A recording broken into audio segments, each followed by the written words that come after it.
Hi friends. Okay, now today's topic for standard 11, chapter number 1. What is it? The Summer of the Beautiful White Horse, written by William Sherrod. Okay, ये जो chapter है हमारा, इसके अंदर दो main characters हैं. कौन कौन है?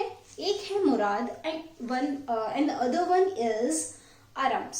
Aram is a person who had written this chapter.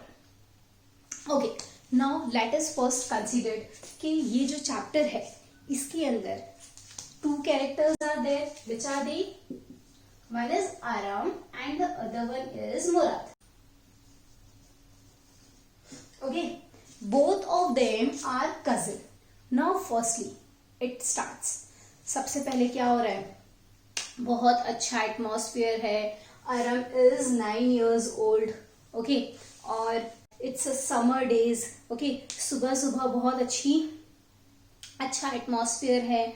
Okay, and at the same moment when this Aram was sleeping early in the morning at 4 o'clock, उसके डोर पर, उसके विंडो पर कोई नॉक करता है. ठीक है, कोई उसको बुला रहा है. Someone shouts. Okay, when he went there, वो उसको देखने जाता है. भाई यहाँ पे है कौन आखिर, मुझे इतना सुबह सुबह कौन बुला रहा है. वो जब देखने गया, उसने बाहर देखा. He was just rubbing his eyes. वो अपनी आंखें मसल रहा है. उसको कुछ समझ में नहीं आ रहा इतनी सुबह सुबह, बिकॉज हर जगह अभी भी अंधेरा था. ओके, इट मीन्स दैट अभी पूरी तरह से सुबह नहीं हुई थी. और इतना अर्ली मॉर्निंग उसे को बाहर कौन बुलाने के लिए आया था? There was his cousin Mourad. Okay, Mourad was there outside his window. जब उसने देखा तो मुराद किसके ऊपर था? Mourad was on a beautiful white horse. वो उस हॉर्स पे बैठा था. He was riding the horse. और उसने उसको पूछा कि मतलब ही वॉज शॉक्ड. सबसे बड़ी प्रॉब्लम क्या थी? That Aram Mourad, both of them, they belongs to a family that was very poor. आज से कई सालों पहले हम सोचे तो इन 11th century they were the richest person, they were the wealthiest person. ठीक है, लेकिन वो 11th century की बात है. ओके, उस समय वो लोग बहुत अमीर थे, इसीलिए वो लोग ऑनेस्टी के लिए पॉपुलर थे, ऑनेस्टी के लिए फेमस थे. ठीक है, वहां पर उनके लिए सबसे पहले क्या आता था? ऑनेस्टी. तो लोग उनको जानते थे कि no doubt they are poor, but even though they are honest, वो लोग कभी कोई गलत काम नहीं करेंगे. तो जब उसने देखा कि उसके पास, मुराद के पास हॉर्स है, he was not able to believe. उसने सोचा कि भाई अगर मुराद के पास हॉर्स है तो इट कांट बी स्टिल. वो उसने चुराया तो नहीं ही होगा. क्यों नहीं चुराया होगा? Because they were honest. वो चोरी जैसा काम उनकी फैमिली नहीं कर सकती. बट इवन दो, एक बार उसने पूछा कि भाई क्या है, तुमने क्या ये चुराया है? ना, one more thing, that both of them belongs to the family that was Gargilian family. ठीक है, उनकी जो फैमिली थी उसको गार्गेलियन फैमिली नाम से जाना जाता था. अब उसने मुराद को पूछा कि भाई तुमने चुराया है क्या? मुराद उसने उस समय उसको सिर्फ ये बोला, नहीं, अगर तुम्हें राइड करना है कम फास्ट, नहीं तो फिर आई एम लिविंग, मैं जा रहा हूं यहाँ से. नाउ ये उसका एक ड्रीम था दैट ऐसे हॉर्स पे बैठना, बिकॉज वो इतने पुअर थे कि उनको ये भी नहीं पता था कि हमको आज शाम का खाना मिलेगा या नहीं मिलेगा. उनको नहीं पता कहाँ से उनको खाना मिलता था. ठीक है, उतनी बुरी हालत थी उनकी. और ऐसे में हॉर्स परचेज करना, दैट वाज इम्पॉसिबल. ठीक है, ऐसा हॉर्स तो वो परचेज तो नहीं कर सकता. उसको कुछ समझ में आ रहा था कि शायद उसने चुराया है. ठीक है, लेकिन उसके मन में एक चीज थी कि जब तक हम चोरी हुई चीज को बेचते नहीं है तब तक वो चोरी नहीं है. ठीक है, ही वॉज ऑफ दैट, वो उसके दिमाग में एक बात थी, उसने उस बात को कंसिडर किया. अब दूसरी तरफ फिर मुराद ने उसको बोल दिया, भाई तुझे आना है तो आ जा. तो ही टोल्ड ओके. वो फटाफट उसने एक टी शर्ट डाला और he went out from the window. वो विंडो से बाहर चला गया और सीधा उसके हॉर्स, मतलब बाद में उसके हॉर्स पे जाके बैठ गया. Both of them went for a ride. अब मुराद कौन था? मुराद He was his cousin of crazy nature. वो ऐसे नेचर का था कि उसको जो करना है he wants to do that. ठीक है, वो किसी की, लोगों की परवाह नहीं करता था. वो जिंदगी को जीना चाहता था, वो जिंदगी को जीना जानता था. ठीक है, वो बहुत ही अलग किस्म का इंसान था. और जैसा ये मुराद था वैसे ही उनकी फैमिली में एक और जने थे। कौन थे? Uncle खुशरफ। Uncle Khusraw means Murad was like Uncle Khusraw. Okay, he was like Uncle Khusraw. वो भी इसी तरह के इंसान थे। उनका एक ही नेचर था, वो हर चीज को जीना जानते थे और वो उनकी एक, हम बोलते ना तकिया कलाम, ठीक है, एक सिग्नेचर लाइन थी उनकी। चाहे कैसी भी सिचुएशन हो ना, ये अंकल खुशरफ वो लाइन बोलते थे। He used to say, pay no attention to it, it is of no harm. क्या बोलते थे? Pay no attention to it, it is of no harm. ठीक है, ये उनका एक सिग्नेचर लाइन थी। चाहे कैसी भी सिचुएशन हो, he used to speak this. किसी किसी की आदत होती है। एक बार का इंसिडेंट है विद दिस अंकल खुशरफ कि एक बार उनके घर में आग लग गई। उनका बेटा भागता भागता उनको बुलाने के लिए आया। He was there with the barber. वो बार्बर के पास अपने बाल कटवा रहे थे। तो उनका बेटा भाग के आ रहा है कि मेरे पापा, अपने घर में आग लग गई है। Even though he spoke the line, pay no attention to it, it is of no harm. जिस चीज पर हम ध्यान नहीं देंगे वो चीज हमारे को नुकसान नहीं पहुंचाएगी। He still that time also he spoke the line. Okay, ये तो अंकल खुशरफ के बारे में एक शॉर्ट इंट्रोडक्शन था। Coming back to Murad and Aram. वो दोनों हॉर्स राइडिंग करने लगे। They enjoyed the day. उन लोगों ने सुबह सुबह सब उठ जाए, मतलब जब उसने बाहर देखा तो थोड़ी बहुत लाइट्स थी। क्यों लाइट्स थी? Because it was a summer day. तो कुछ लोग उठ चुके थे, कहीं कहीं लाइट थी और उतनी लाइट उन लोगों के लिए जाने के लिए इनफ थी। ठीक है, तो वो दोनों जब वहां पे जा रहे हैं सुबह सुबह, उसने बोला भाई सब उठ जाए, उससे पहले तू चल, तेरे को अगर चलना है तो। And both of them went for a ride. वो दोनों ने अंकल खुशरफ के बारे में उसी समय मुराद ने आराम को बताया कि भाई he was a that kind of person. उस समय उसे इसके बारे में ये पता चला। अब ऐसे ही बातें करते करते वो लोगों ने थोड़ा बहुत राइड किया। नाउ मुराद टोल्ड दैट आराम, अब तुम थोड़ी देर उतर जाओ, मैं अकेले राइड करना चाहता हूँ। He told okay fine, and this time आराम was very happy। आराम बहुत ज्यादा खुश था। क्यों खुश था वो? क्योंकि उसने आज तक कभी ऐसा मजा नहीं लिया था। और वो जिस तरह से हम समझ सकते हैं कि वो लोग जिस तरह से पुअर थे, हॉर्स राइडिंग के बारे में तो सोच भी नहीं सकते। Okay, but even though he enjoyed it. और ये खुशी उसको क्यों मिली थी? जस्ट बिकॉज ऑफ मुराद। नहीं तो उसको ऐसी खुशी नहीं मिलती। He was very excited. वो अंदर से बहुत खुश हो रहा था। अभी थोड़ी देर में मुराद वहां पे वापस आता है। एंड दिस टाइम दिस आराम टोल्ड हिम कि भाई तुमने राइड कर लिया अकेले, अब मेरा चांस है, प्लीज मुझे भी थोड़ी देर अकेले राइड करने दो।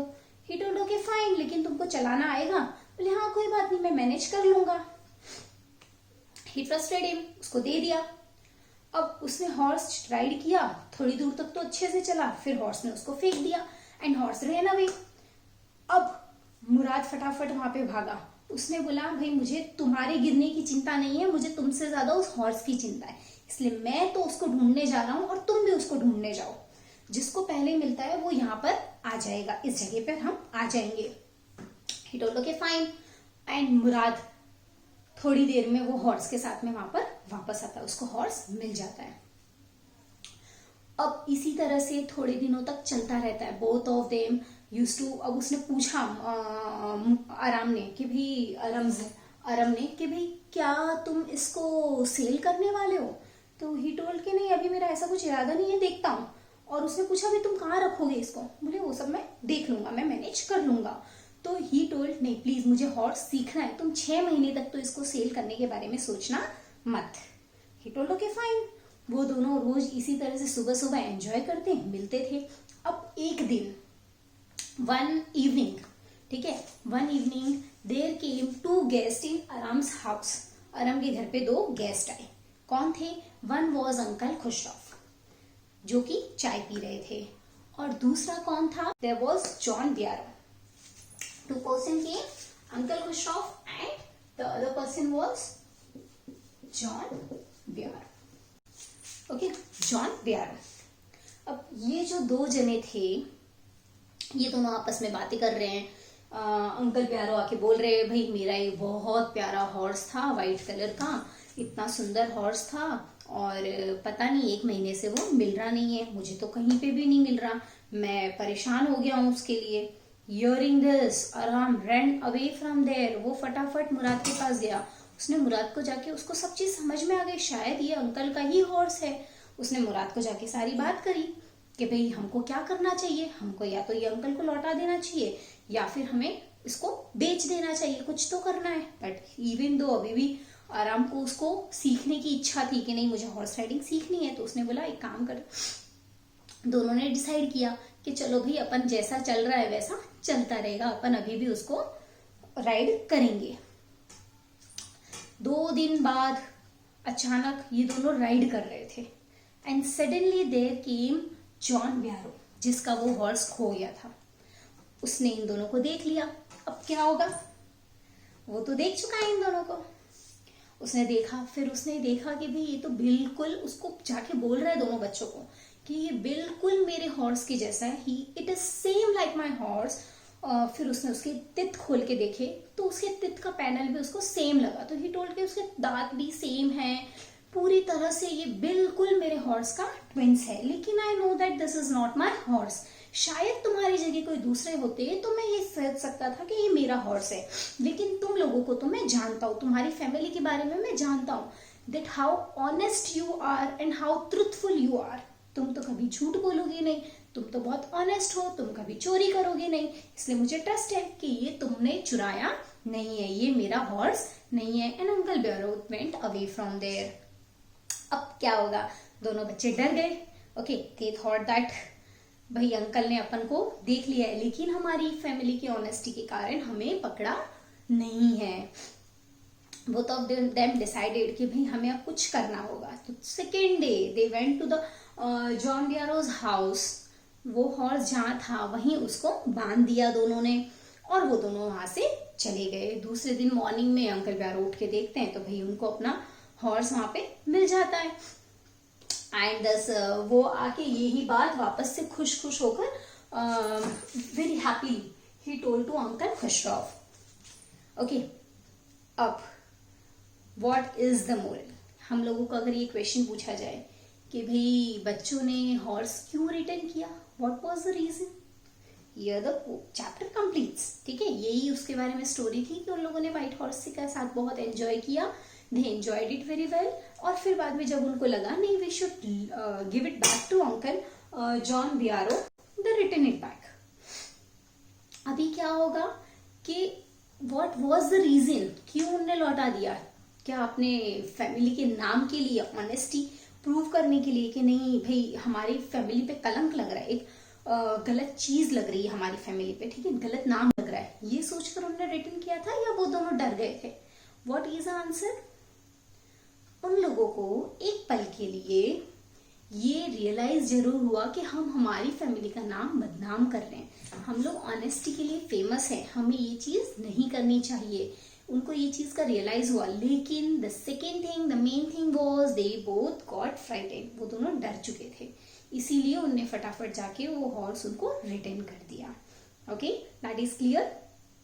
अब इसी में एक लास्ट में ऐसी लाइन लिखी हुई है कि कभी कभी कुछ चीज हमें करने के लिए हमें हमारी जो कायदे कानून होते हैं, नियम होते हैं, उनको तोड़ना पड़ता है, और कभी कभी वो अच्छा भी होता है। अगर वो दोनों बच्चे उस कायदे कानून को नहीं तोड़ते तो शायद उनको वो खुशी नहीं मिलती, ठीक है। बट इवन दो बोथ ऑफ देम एंजॉयड, जो फैमिली इतनी फेमस थी पर फिर भी उनको उसकी वो जो कल्चर था उसको कहीं ना कहीं तोड़ना पड़ा, just because of their eagerness.